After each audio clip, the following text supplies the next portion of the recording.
Hello everyone, আসসালামু আলাইকুম। কেমন আছেন সবাই? আমি আলহামদুলিল্লাহ ভীষণ ভালো আছি। আজকের রেসিপিটার সাথেই থাকবেন। আজকের রেসিপিতে নিয়ে এসেছি দেশি হাঁস রান্নার রেসিপি।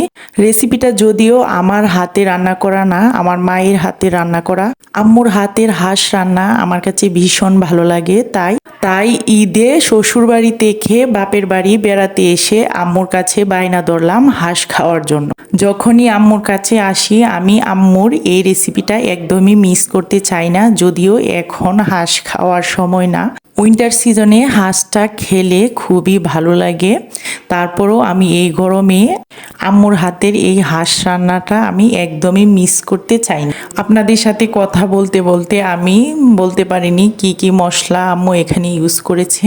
এখানে আম্মু ইউজ করেছে হলুদের গুঁড়া, ধনিয়ার গুঁড়া, মরিচের গুঁড়া, আদা রসুন পেস্ট এবং স্পেশালি একটা মশলা আম্মু এখানে ইউজ করেছে, সেটা হচ্ছে মেথি কালো জিরা পেস্ট।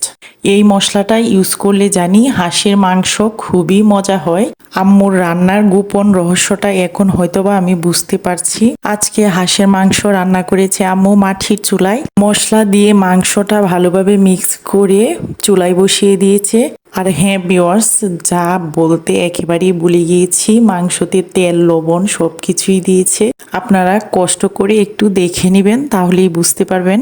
ভিউয়ার্স, মাংসটা যখন আম্মু কষাচ্ছিল তখনই খুবই সুন্দর একটা স্মেল বের হয়ে এসেছে মাংস থেকে। ভিউয়ার্স, আমরা সবাই জানি মার হাতের আলাদা একটা জাদু আছে। মার হাতে যে কোনো খাবারই খুবই ভালো লাগে। ভিউয়ার্স, মাংসটা দেখলাম আম্মু খুবই ভালোভাবে কষিয়েছে।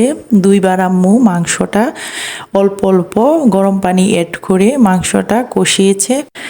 এ পর্যায়ে দিয়ে দিল জিরা পেস্ট এবং পাঁচফোড়ন পেস্ট।